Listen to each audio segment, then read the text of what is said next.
Hello all welcome back. இன்றைக்கி வந்து நம்ம இன்ஸ்டன்ட் ரவா மெதுவடை எப்படி பண்ணுறதுன்னு தான் பார்க்க போகிறோம். அதுக்கு ஃபர்ஸ்ட் ஒரு கடாயில் 2 டம்ளர் தண்ணி ஊற்றிட்டு சில்லி ஃப்ளேக்ஸ் ஒரு ஸ்பூன், ஆரிகானோ ஒரு ஸ்பூன், உப்பு சேர்த்துட்டு நல்லா கொதிக்க விடுங்க. நல்லா கொதித்து வந்ததுக்கப்புறமா ஒரு கை நிறைய கொத்தமல்லி ஆட் பண்ணுங்கள். கொத்தமல்லியும் ஆட் பண்ணிவிட்டு நல்லா அது கொதிக்கணும்.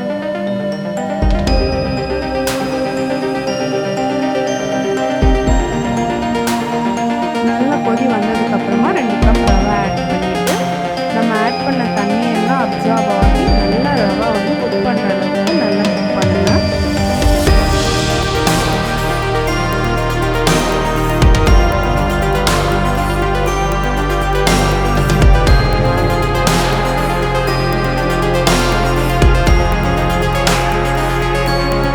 இந்த அளவுக்கு நல்லா தண்ணியெல்லாம் அப்சார்ப் ஆகிருக்கணும். ஒரு 15 மினிட்ஸ் அந்த மாதிரி கவர் பண்ணி ரெஸ்ட் விடணும்.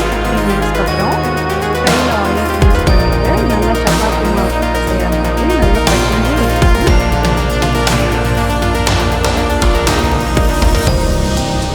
பிசைஞ்சதுக்கப்புறமா அதை குட்டி குட்டி பால்ஸாக வந்து ரவுண்ட் பண்ணிவிட்டு வடா ஷேப்பில் வந்து நம்ம ஷேப் பண்ணி வச்சுக்கணும்.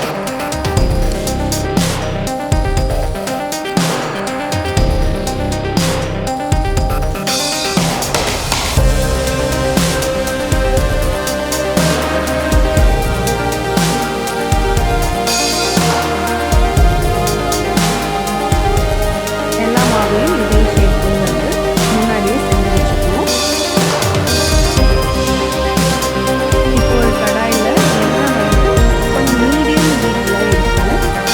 அடுப்பு வந்து லோ ஃப்ளேமில் தான் இருக்கணும். ரொம்ப ஹையாக இருந்ததுன்னா கருகிடலாம், சீக்கிரமாக வெளியிடலாம். இந்த மாதிரி மீடியமாக ஹீட் ஆகணும். ஃபுல்லாக லோவில் வச்சு இந்த மாதிரி வடையெல்லாம் நம்ம செஞ்சு வடையெல்லாம் போட்டு 2 பக்கமும் ஒரு 2-3 தடவை போட்டால் தான் இது உள்ளெல்லாம் நல்லா வந்து குக் ஆகும்.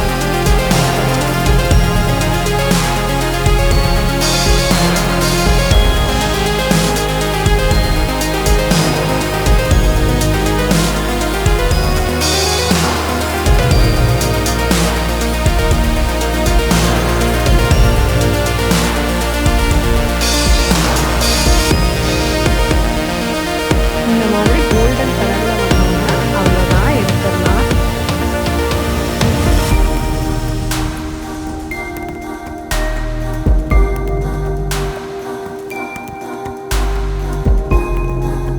அவ்வளோதான், சூப்பர் டேஸ்டியான கிறிஸ்பியான இன்ஸ்டன்ட் ரவா வடை ரெடி. இதோட கிறிஸ்பினஸை நீங்களே கேளுங்க.